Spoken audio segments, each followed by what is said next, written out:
ನಾವು ಬಿಸಿಲು ಕೂತಿದೀವಿ ಅಷ್ಟೇ. ಬಟ್ ನಿಮ್ಮ ಈ ಅಂದ್ರೆ ನಿಮ್ಮ ಎಲ್ಲೋ ಒಂದ್ ಕಡೆ ಇದನ್ನ ನೋಡ್ತಾ ಇದೆ ಪ್ರಕೃತಿ ಮಧ್ಯೆ ಒಂದು ಇರುವಂತದ್ದು ತುಂಬಾ ಖುಷಿ ಆಗತ್ತೆ. ಬಟ್ ಹೌದು. ಎಲ್ಲೋ ಒಂದ್ ಕಡೆ ಅನ್ಸುತ್ತಲ್ಲ ಸರ್, ಮನುಷ್ಯನಿಗೆ ಬೇಕಾಗಿರುವಂತದ್ದು ಕೊನೆಯದಾಗಿ ಒಂದು ನೆಮ್ಮದಿ ಅಂತ ಹೇಳ್ತಾರೆ. ನೆಮ್ಮದಿ ಬೇಕು. ಸೊ ಆ ನೆಮ್ಮದಿಯ ಹುಡುಕಾಟದಲ್ಲಿ ಹೆಂಗಿದ್ದೀರಾ ಅಂತ? ಇನ್ನೂ ನೆಮ್ಮದಿ ಸಿಕ್ಕಿಲ್ಲ. ಓಕೆ. ಹುಡುಕಾಟದಲ್ಲಿದ್ದೀನಿ. 54 ವರ್ಷ ಆಯಿತು ಚಿತ್ರರಂಗಕ್ಕೆ ಬಂದು. 1971, 2025, 54ನೇ ವರ್ಷ ಮುಗೀತು. 54 ವರ್ಷ ಮುಗೀತು. ಫೆಬ್ರವರಿ ಬಂದಿದ್ದೆ ನಾನು. ಚಿತ್ರರಂಗದಲ್ಲಿ ಇನ್ನೂ ಒಂದು ನೆಲೆ ಸಿಕ್ಕಿಲ್ಲ ನನಗೆ. ಕರಿ ಸುಬ್ಬು ಅನ್ನೋ ಒಂದು ಹೆಸರಾಗಿದೆ. ನಿರ್ಮಾಪಕನಾಗಿದ್ದೀನಿ, ಪ್ರೊಡಕ್ಷನ್ ಮ್ಯಾನೇಜರ್ ಆಗಿದ್ದೆ, ಪ್ರೊಡಕ್ಷನ್ ಬಾಯ್ ಆಗಿದ್ದೆ, ಅಸಿಸ್ಟೆಂಟ್ ಡೈರೆಕ್ಟರ್ ಆಗಿದ್ದೆ, ಅಸಿಸ್ಟೆಂಟ್ ಎಡಿಟರ್ ಆಗಿದ್ದೆ, ಅಸಿಸ್ಟೆಂಟ್ ಕ್ಯಾಮ್ರಾಮನ್ ಆಗಿದ್ದೆ, ಆರ್ಟ್ ಡಿಪಾರ್ಟ್ಮೆಂಟ್ ಕೆಲಸ ಮಾಡಿದೆ, ಮೇಕಪ್ ಡಿಪಾರ್ಟ್ಮೆಂಟ್ ಕೆಲಸ ಮಾಡಿದೆ. ಕೆಲಸ ಕಲಿಬೇಕು ಅನ್ನೋದು ಎಲ್ಲ ಸ್ತರಗಳಲ್ಲಿ ಕೆಲಸ ಮಾಡಿದ್ನೇ ಹೊರತು ಹೊಟ್ಟೆಪಾಡಿಗಲ್ಲ. ಒಂದು ಲೆವೆಲ್ಗೆ ಹೊಟ್ಟೆಪಾಡು ಅನ್ನೋದು ಬರಲಿಲ್ಲ. ಕನಸುಗಳು ಇಟ್ಕೊಂಡು ಸಿನಿಮಾ ಹೀರೋ ಆಗಬೇಕು ಅಂತ ಬಂದಿತ್ತು, ನಟನ ಆಗಬೇಕು ಅಂತ. ಸಣ್ಣ ಪುಟ್ಟ ಪಾತ್ರ ಮಾಡಿಕೊಂಡು ಬರೀ ನಟನಾಗಿದ್ದರೆ ನಾನು ಬೇಗನೆ ಕಳೆದು ಹೋಗ್ತೀನಿ ಚಿತ್ರರಂಗದಲ್ಲಿ ಅಂದ್ಬಿಟ್ಟು ಬೇರೆ ಬೇರೆ ಸ್ತರಗಳಲ್ಲಿ ನನ್ನನ್ನು ತೊಡಗಿಸ್ಕೊಂಡುತ್ತಾ ಹೋಗಿದ್ದಕ್ಕೆ ಇನ್ನೂ ಇವತ್ತು ಜೀವಂತವಾಗಿ ಬದುಕಿದ್ದೀನಿ ಚಿತ್ರರಂಗದಲ್ಲಿ. ಸೊ ಎಲ್ಲ ನಾನು ಯಾಕೆ ಈ ಮಾತು ಕೇಳಿದೆ ಅಂದರೆ, ಅಂದರೆ ಒಬ್ಬ ಕಲಾವಿದನಾದರೆ ಇಷ್ಟು ವರ್ಷಗಳಂತ ಇರುತ್ತೆ, ಒಬ್ಬ ಟೆಕ್ನಿಷಿಯನ್ ಆದರೆ ಇಷ್ಟು ವರ್ಷ ಅಂತ ಇರುತ್ತೆ. ಪ್ರತಿಯೊಂದಕ್ಕೂ ಆ, ಕಾಲಾವಧಿ ಅನ್ನೋದು ಅಷ್ಟಕ್ಕಷ್ಟೇ ಸೀಮಿತವಾಗಿರುತ್ತೆ. ಬಟ್ ಅದ್ರ ಹೌದು ಮಧ್ಯೆ ನೀವು 55 ವರ್ಷಗಳ ಕಾಲ ಒಂದು ಜರ್ನಿ ಇದೆಯಲ್ಲ, ನಾಟ್ ಸೊ ಈಸಿಯೇ ಸರ್ ಅದು. ಹೌದು. ಸೊ ಅಂದರೆ ಸ್ಟಾರ್ಟಿಂಗಲ್ಲಿ ಹೆಂಗೆ, ಆಮೇಲೆ ಏನು ನಿಮ್ಮ ಫ್ಯಾಮಿಲಿ ಬ್ಯಾಕ್ಗ್ರೌಂಡ್, ಸೊ ಯಾವ ರೀತಿಯಾಗಿ ಅದು ಚಿತ್ರರಂಗದ ನಂಟು, ಆಮೇಲೆ ನಿಮ್ಮ ಫ್ಯಾಮಿಲಿ ಬ್ಯಾಕ್ಗ್ರೌಂಡ್ ಫ್ಯಾಮಿಲಿ ಇರ್ಬೋದು? ಬ್ಯಾಕ್ಗ್ರೌಂಡ್ ಏನಿಲ್ಲ, ನನ್ನ ಎಜುಕೇಷನ್ನು ಏನಿಲ್ಲ. ಓದಿದ್ದೆಲ್ಲ ಆಗಿನ ಕಾಲದ ಪ್ರತಿಷ್ಠಿತ ನ್ಯಾಷನಲ್ ಹೈಸ್ಕೂಲಲ್ಲಿ ಓದಿದ್ದು. 8ನೇ ಕ್ಲಾಸ್ ಫೇಲ್ ಆಗಿದ ತಕ್ಷಣ ನಿನ್ನ ಸ್ಕೂಲ್ಗೆ ಹೋಗಲ್ಲ ಅಂದೆ. ಕಾರ್ ಮೆಕ್ಯಾನಿಕ್ಗೆ ಕಳಿಸಿದ್ರು. ನಮ್ಮದೇ ಲಾರಿಗಳು ಟ್ರಾನ್ಸ್ಪೋರ್ಟೇಷನ್ ಇತ್ತು. ನಮ್ಮದೇ ಲಾರಿನಲ್ಲಿ ಕ್ಲೀನರ್ ಕೆಲಸಕ್ಕೆ ಹೋದೆ. ಅವತ್ತಿನ ಕಾಲಕ್ಕೆ ನಾನು ಲಾರಿ ಡ್ರೈವಿಂಗ್ ಫಸ್ಟ್ ಕಲಿತೆ. ಅಲ್ಲಿಂದ ಚಿಕ್ಕನ್ನಲ್ಲಿ ರಜನಿಕಾಂತು ಮತ್ತು ಗಂಗಾಧರು ಇವರೆಲ್ಲ ನಮ್ಮ ಹನುಮನ್ ನಗರ, ಗಾಂಧಿ ಬಜಾರು ಆ ಕಡೆ ಒಡನಾಡದಲ್ಲಿ ಇರುವಂಥವ್ರು. ಇರೋಂಥವ್ರು. ಶಿವಾಜಿರಾವ್ ಗಾಯಕ್ವಾಡು. ಸೊ ಅವ್ರನ್ನ ನೋಡಿ ಅವ್ರ ಥರ ನಟರಾಗಬೇಕು ಅಂತ ನಾನು ಮಾಡಿದೆ. 3ನೇ ಬ್ಯಾಚಲ್ಲೋ 4ನೇ ಬ್ಯಾಚ್ಗೋ ರಜನಿಕಾಂತ್ ಎಲ್ಲೋದ್ರೋ ಅಲ್ಲಿಗೆ ಅಪ್ಲಿಕೇಶನ್ ತರಿಸ್ಕೊಂಡೆ.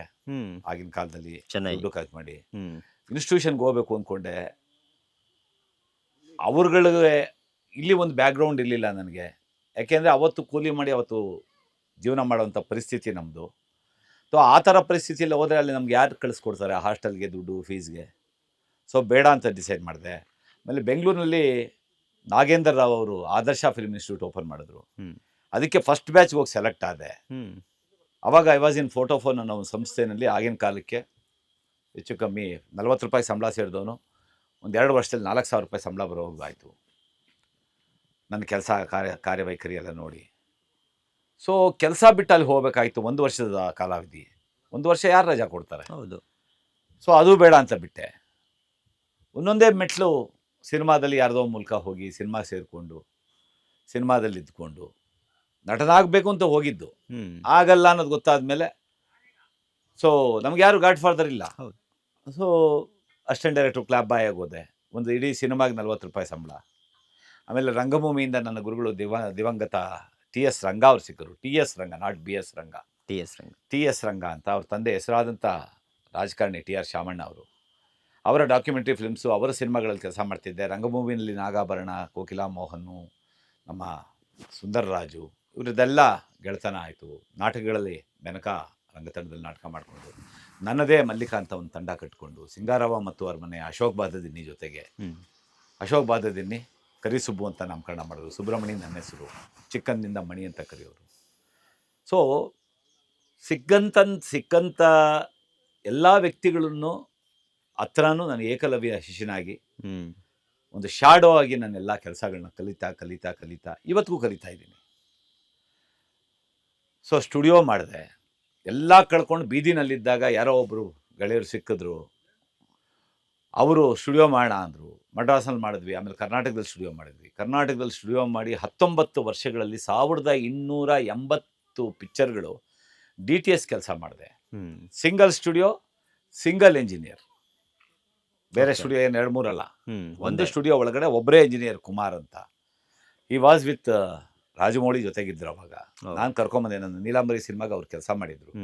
ಅವರಿಂದ ಬೆಂಗಳೂರಿಗೆ ಕರ್ಕೊಂಬಂದು ಎಲ್ಲರ ವಿಶ್ವಾಸ ಸಂಪಾದನೆ ಮಾಡಿದೆ. ಆದರೆ ಕಳ್ಕೊಂಡಿದ್ದು ಜಾಸ್ತಿ ಆಯಿತು. ನೋಡಿದ್ರೆ ಕರಿಸುಬ್ಬು ಸ್ಟುಡಿಯೋ ಯಾವಾಗಲೂ ಬ್ಯುಸಿ ಇರೋದು. ಹ್ಮ್. ಆಲ್ ಇಂಡಿಯಾ ಲೆವೆಲ್ಗೆ ರೆಕಾರ್ಡ್ ಬ್ರೇಕ್ ಮಾಡಿದೆ ಸಂಖ್ಯೆಯಲ್ಲಿ. ಹ್ಮ್. 1280 ಸಿನಿಮಾ 19 ವರ್ಷದಲ್ಲಿ ಒಂದು ಸ್ಟುಡಿಯೋಲಿ ಮಾಡೋದು ಅನ್ನೋದು ಅಷ್ಟು ಸಾಮಾನ್ಯವಾದ Great ವಿಷಯ sir. ಅಲ್ಲ. ಹ್ಮ್. ಸೊ ಅಷ್ಟು ಸಿನಿಮಾಗಳು ಮಾಡಿ ನಾನೊಂದು ಸ್ಕ್ವೇರ್ ಫೀಟ್ ಜಾಗ ಮಾಡಲಿಲ್ಲ. ಈಗ ನಾವು ಈ ಕೂತಿರೋ ತೋಟನೂ ಬೆಂಗಳೂರಲ್ಲಿ ಒಂದು ಸೈಟ್ ಮಾರಿ ನನ್ನ ಪ್ಯಾಷನ್ಗೋಸ್ಕರ ತೊಗೊಂಡಂಥ ಜಾಗ. ಈಗ ಇದೇ ಜಾಗದಲ್ಲಿ ನಾನು ನನ್ನ ಮಗನಿಗೋಸ್ಕರ ಹೋಮ್ ಸ್ಟೇ ಮಾಡ್ತಾಯಿದ್ದೀನಿ.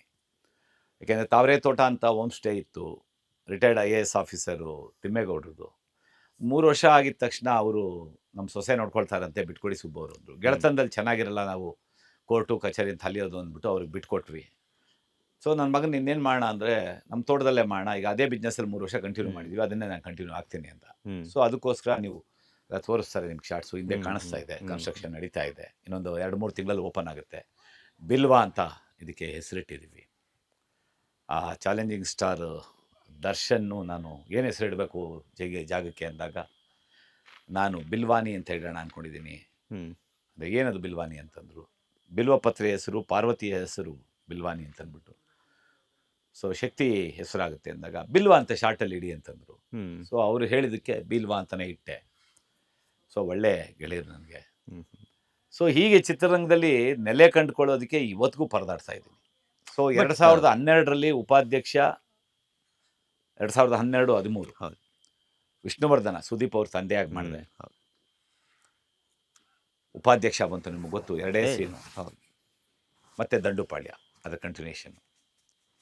ಈ 3 ಸಿನಿಮಾ ನನ್ನಲ್ಲಿದ್ದಂಥ ನಟನ್ನ ಹೊರಗಾಕ್ತು.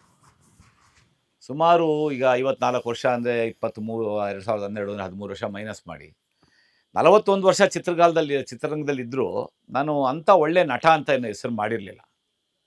ಸೊ ಈ 3 ಸಿನಿಮಾ ನನಗೆ ಬಹಳ ಬೇಸ್ ಒದಗಿಸಿದ್ವು ನಟನಾಗಿ. ಈಗ ನಟನಾಗಿ ರಾಜ್ಯ ಪ್ರಶಸ್ತಿ ತೊಗೊಂಡೆ. ಕರೆಕ್ಟ್. ಹಲವಾರು ಪ್ರಶಸ್ತಿಗಳು ಬಂತು, ರಾಜ್ಯ ಪ್ರಶಸ್ತಿಗಳು, ನಂದಿ ಪ್ರಶಸ್ತಿ. ಆದರೆ ಇನ್ನೂ ಏನೋ ಒಂದು ತುಡಿತಾ ಇದೆ ನನ್ನಲ್ಲಿ. ನನಗೆ ನನ್ನಲ್ಲಿರುವಂಥದ್ದು ಒಂದು ಏನಿದೆ ಒಳಗಡೆ, ನಾನು ಏನು ಆಗಬೇಕು ಅಂತ ಬಂದೆ, ಏನು ಆಗಿದ್ದೀನಿ, ಏನೇನು ಇದ್ದೀನಿ ಇವತ್ತು, ನಾನು ಅಂದ್ಕೊಂಡಿದ್ದು ಯಾವುದೂ ಆಗಿಲ್ಲ. ಅಲ್ಲ, ಅದರಿಂದ ಹೋಗೋ ಪ್ರಯತ್ನ ಯಾವತ್ತೂ ಬಿಡೋದಿಲ್ಲ. ಪ್ರಯತ್ನ ಇದ್ದೇ ಇರುತ್ತೆ, ಯಾವತ್ತೋ ಒಂದು ದಿನ ಮಾಡ್ತೀವಿ ಅಂತ ಅಂದ್ಬಿಟ್ಟು. ಯಾಕೆಂದರೆ ಈ ಜಾಗ ಬರೀ ಕಾಡಾಗಿತ್ತು ನಾನು ತೊಗೊಂಡಾಗ. ಇವಾಗಲೂ ಕಾಡ್ತಾರೆ ಏನಿದೆ, ಎಲ್ಲರೂ ಈ ಊರವರೆಲ್ಲ ಹುಚ್ಚರು ಇವರು ಬಂದು ಈ ಬಂಡೆಗಳು ತೊಗೊಂಡು ಈ ಮಣ್ಣು ಹೊಡಿತಾ ಇದ್ದಾರೆ ಅಂತಂದರು. ಸೊ ಈಗ ಬಂದವರು ಆಶ್ಚರ್ಯ ಹೋಗ್ತಾರೆ, ಈ ಜಾಗ, ಈ ಥರ ಒಂದು ಜಾಗ ಅಂತ ಅಂದ್ಬಿಟ್ಟು. ನಾನು ಕನ್ಸ್ಕೊಂಡಿದ್ದು ಈ ಥರ ಜಾಗನೇ. ಒಂದು ಯಾವುದೇ ಒಂದು ಸಮತಟ್ಟಾಗಿರಬಾರ್ದು, ಈ ಥರ ಜಾಗ. ಗೆಳೆಯರ ಜೊತೆ ಗುಂಪು ಕಟ್ಕೊಂಡು ಸುಮಾರು ರಾಜ್ಯದ ಕಡೆ ಸುತ್ತದೆ. ಚಿಕ್ಕಮಂಗ್ಳೂರು ಇರ್ಬೋದು, ಕಬಿನಿ ಬ್ಯಾಕ್ ಟಾಪ್ ಇರ್ಬೋದು, ಬ್ಯಾಕ್ ವಾಟರ್ಸ್ ಹತ್ರ, ಮತ್ತು ಕೂರ್ಗು. ಒಂದು ದೊಡ್ಡ ರೆಸಾರ್ಟ್ ಮಾಡಬೇಕು 30-40 ಎಕರೆನಲ್ಲಿ ಅಂದ್ಬಿಟ್ಟು ಒಂದು ತಂಡ ಕಟ್ಕೊಂಡು ಒಬ್ಬೊಬ್ಬರೇ ಹಿಂದೆ ಸರ್ದು ಹೋದರು. ಅವ್ರವ್ರ ವ್ಯಾಪಾರ, ಅವ್ರವ್ರ ಇಂಟ್ರೆಸ್ಟು, ಇದ್ರ ಮೇಲೆ ಇಂಟ್ರೆಸ್ಟ್ ಮಾಡೋಕ್ಕಿಲ್ಲ. ನಾನು ಯಾವತ್ತೋ ಒಂದಿನ ಮಾಡಬೇಕು, ಆ ಒಂದು ರೆಸಾರ್ಟ್ ಮಾಡಬೇಕು ಅನ್ನೋ ಕನಸಿದ್ದಿದ್ದೇ ನನ್ನ ಬಾಲಾಜಿ ಡಿ ಸ್ಟುಡಿಯೋ ಆಗಿದೆ. ಅದು 20 ವರ್ಷಕ್ಕಿಂತ. ಅಲ್ಲಿ ಲೆಕ್ಕ ಹಾಕ್ಕೊಳ್ಳಿ, ನಾನು ಅಗ್ರಿಕಲ್ಚರ್ ತೊಗೋಬೇಕು, ಅಗ್ರಿಕಲ್ಚರ್ ಜಮೀನಲ್ಲಿ ಹೇಗೆ ಮಾಡಬೇಕು ಅನ್ನೋದು ಕನಸು ಎಷ್ಟು ವರ್ಷದ ಕನಸಿತ್ತು ಅಂತ ನೀವು ಸಿಂಪಲಾಗಿ ಯೋಚನೆ ಮಾಡಿ. ಅದು ಹೇಳೋಕ್ಕಾಗಲ್ಲ.